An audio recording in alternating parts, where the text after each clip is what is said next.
Vybz Kartel will remain behind bars. This, after the Court of Appeal on Friday rejected his appeal of his conviction and sentence for the 2011 slaying of his associate, Clive Lizard Williams.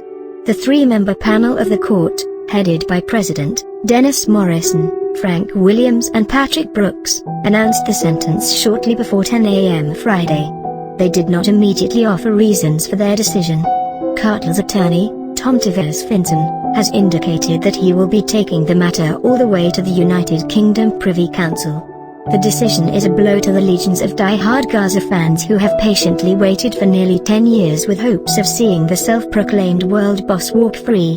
While he was convicted in 2014, Kartel has been behind bars since September 2011. He was sentenced to life imprisonment with a recommendation that he serve 35 years before becoming eligible for parole.